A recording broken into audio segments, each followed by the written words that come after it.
Smoking வந்து ஆண்மை குறைவு உண்டு பண்ணும். படத்தில் பார்க்குறீங்க, ஸ்மோக்கிங் வந்து ஆண்மை குறைவு உண்டு பண்ணும். அதே மாதிரி ஆண்கள் எல்லோரும் ஆண்களில் ராமர்கள் இல்லை அப்படின்னு ஒரு பாட்டு கூட இருக்குது தமிழில். ஆண்கள் எல்லாருமே கெட்டவங்களாக இருப்பாங்க அப்படின்ற ஒரு தவறான ஐடியா இருக்குது. அப்படி உண்மை இல்லை. நாம் பொதுவாக சிலரை பார்த்துட்டு எல்லாரும் மோசம்னு நினைக்கிறோம். அப்படிலாம் இல்லை. ஆண்கள் நிறைய பேர் வாழ்க்கையில் பல்வேறு விதமான லட்சியங்களோட நல்ல மனிதர்களாக இருக்கிறாங்க. அதை நம்ம நிறைய பார்க்க முடியும்.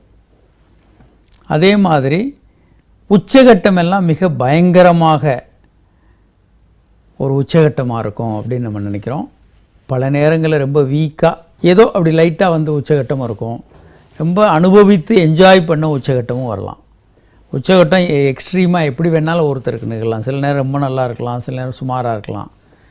எப்போதுமே உச்சகட்டம்னா ஒரு பெரிய த்ரில்லிங்கான எக்ஸ்பீரியன்ஸாக இருக்கணும்னு அவசியம் இல்லை. அதே மாதிரி உச்சகட்டம் பெண்கள் அனுபவிக்கிறது வந்து தவறு, அசிங்கம்னு கூட ஒரு காலத்தில் ரொம்ப நினச்சிக்கிட்டு இருந்தாங்க. பெண்கள் வந்து செக்ஸை ரொம்ப விரும்பக்கூடாதுன்னு. அது உண்மை இல்லை. ஒரு காலர். Hello sir. வணக்கம், சொல்லுங்கள் சார். சார், இரவுல வந்து நம்ம அறியாமல் விந்து வெளியேறுது சார். சொல்லுங்கள். அதான் சார், அதனால பிரச்சனை இல்லை. பின்னாடி கல்யாணம் மேரேஜ் ஆகணும். பின்னாடியும் பிரச்சனை இல்லை, முன்னாடியும் பிரச்சனை இல்லை. உங்களுக்கு தூக்கத்தில் விந்து வந்தால் தான் நீங்கள் உண்மையான நல்ல ஆண்மகனாக இருக்கீங்கன்னு அர்த்தம். தூக்கத்தில் ஒரு ஆண்மகனுக்கு விந்து வந்ததே இல்லைன்னா அவர் ஆண்மகனே இல்லை, அவருக்கு நிறைய பிரச்சனைகள் இருக்குன்னு எடுத்துக்கணும். ஒன்றும் பயப்படாதீங்க. நீங்கள் நல்ல ஆண்மையோடு இருக்கிறீங்க, நல்ல மனநிலையோட நல்ல உடல்நிலையோடு இருக்கிறீங்கன்னு அர்த்தம். கவலைப்படாதீங்க. செக்ஸ் எப்போதும் ஆணுறுப்பு வைத்து தான் பண்ணணும் அப்படின்ற மாதிரி அவசியம் இல்லை.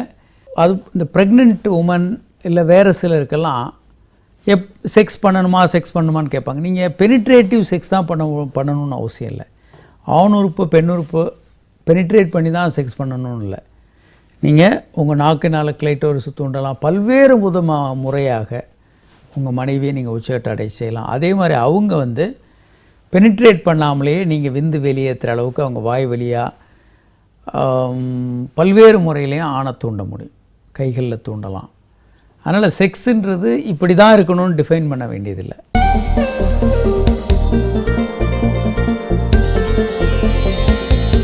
ரகசிய கேள்விகள் இடைவேளைக்கு பின் தொடரும்.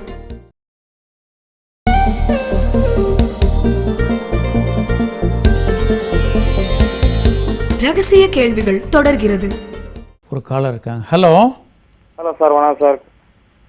வணக்கம். யார் எங்கேருந்து பேசுகிறீங்க சார்? சார், நான் குமரி மாவட்டம் குமார். குமார், சொல்லுங்கள். மேரேஜ் ஆகி ஒரு 3 வருஷம் ஆச்சு. உச்சக்கட்டம் வர்றது எப்படி சார் தெரிஞ்சிடுது லேடிஸுக்கு, என்னுடைய பார்ட்னருக்கு? உங்களுக்கு எப்படியெல்லாம் வருதோ அதெல்லாம் உங்களுக்கு இருக்குங்க. உங்களுக்கு வந்து பாடி ஸ்டிஃப் ஆகும், இருதயம் அந்த மாதிரி தெரியல. அதாவது பக்கத்தில் படுத்திருக்கும் போது மட்டை படுத்துன மாதிரி தான், எந்த உணர்ச்சியும் இல்லாமல் படுத்துருக்காங்க. அதான் நீங்கள் முழுமையாக நம்ம சொல்கிற மாதிரி அவங்கள தூண்டுங்க. அவங்க கிளைட்டோரிஸை வந்து நீங்கள் நாக்கு வச்சு தூண்டுங்க. ஒரு 15-20 நிமிடங்கள் தொடர்ச்சியாக செக்ஸ் பண்ணால் தான் அவங்க உச்சக்கட்டை அடைய முடியும். மார்பகங்களை தூண்டுங்க, ஜி ஸ்பாட்டை தூண்டுங்க, ஏ ஸ்பாட்டை தூண்டுங்க. தொட விட மாட்டேங்க அந்த இடத்துல எல்லாம். அதாங்க இதுதான் நான் சொல்ல வந்தேன் இந்த நிகழ்ச்சியில். நல்ல பெண்கள் வந்து செக்ஸை விரும்பக்கூடாது அப்படின்னு பல பெண்கள் நினச்சிக்கிட்டு இருக்காங்க. செக்ஸை ரொம்ப அனுபவிக்கிறது, நல்ல மரியாதைக்குள்ள பெண்கள், இந்த படத்தை பார்த்தீங்கன்னா தெரியும், நல்ல மரியாதைக்குள்ள பெண்கள் வந்து செக்ஸை வந்து அனுபவிக்கக்கூடாது, செக்ஸை விரும்பக்கூடாது அப்படின்ற மாதிரி ஒரு தவறான கண்ணோட்டம் இருக்குது. அதனால் பல பெண்கள் உச்சகட்டம் வர்ற மாதிரி இருந்தால் கூட அதை அடக்கிக்குவாங்க. நல்லா நீங்கள் 2 பேரும் ஃப்ரீயாகி உங்கள் மனைவியை முழுமையாக தூண்டுங்க. ஒவ்வொரு முறை செக்ஸ்லேயும் அவங்க உச்சகட்டம் வர மாதிரி பார்த்துக்கோங்க. உங்கள் பிரச்சனை முழுமையாக சால்வ் ஆகிடும். வயதான மனிதர்கள் வந்து செக்ஸை விரும்ப மாட்டாங்க, செக்ஸ் பண்ண மாட்டாங்க அப்படின்னு ஒரு தவறான கருத்து இருக்குது. செக்ஸை பற்றிய மித்ஸ்ன்னு நம்ம சொல்கிறோம். தவறான கருத்துக்கள் என்னென்னா, வயதானவங்க செக்ஸ் விரும்ப மாட்டாங்க. ஆனால் 70 வயதிற்கு மேலே 50% ஆண்கள் தாம்பத்திய உறவில் ஈடுபடுறாங்க. பல்வேறு நாடுகளில் நடந்த ஆய்வில் 70 வயதான ஆண்களும் 50% செக்ஸ் பண்ணுறாங்க. வயகரா போன்ற மாத்திரைகள் இன்றைக்கி விரும்புகிறாங்க அப்படின்றதான் உண்மை. அதே போல் பெண்களும் வந்து பெருமளவில் வாழ்நாள் முழுவதும் செக்ஸ் பண்ணுறதை விரும்புகிறாங்க. ஆனால் ஏன் அதில் ஈடுபட மாட்டாங்கன்னா 3 காரணங்கள் நம்ம ஏற்கனவே சொல்லியிருக்கோம் அந்த நிகழ்ச்சியில்.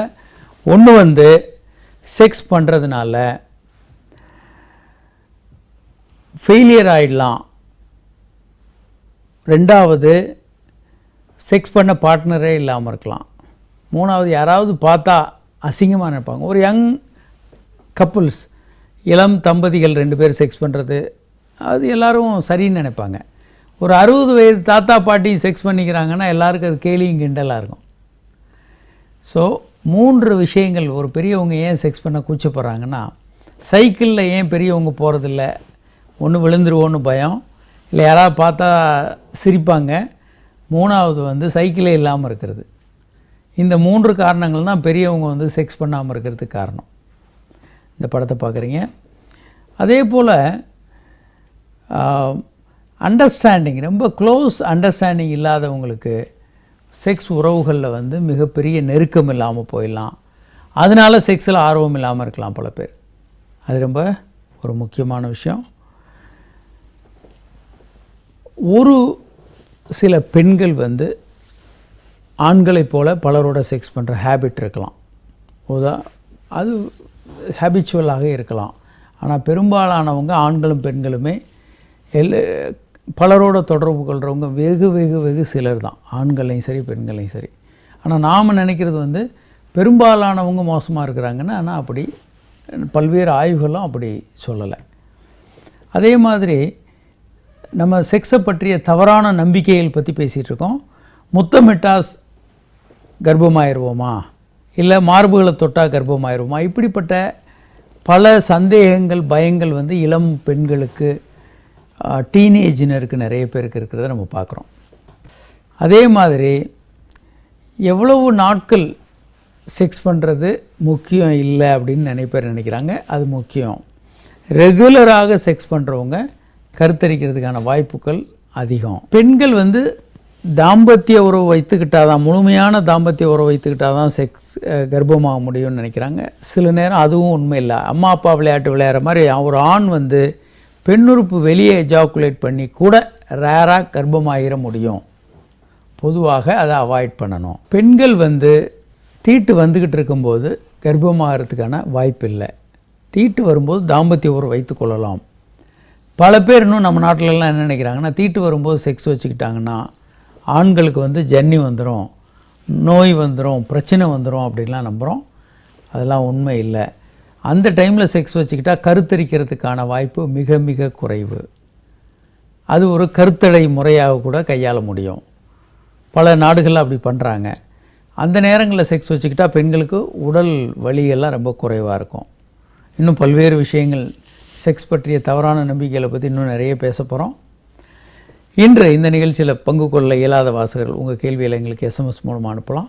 9841266666 என்ற எண்ணுக்கோ, 94494444 என்ற எண்ணுக்கோ உங்கள் கேள்வியில் எங்களுக்கு எஸ்எம்எஸ் மூலமாக அனுப்பலாம். அல்லது hi@drkamaraj.net என்ற மின்னஞ்சல் முகவரிக்கு உங்கள் கேள்வியில் எங்களுக்கு மின்னஞ்சல்கள் அனுப்பலாம்.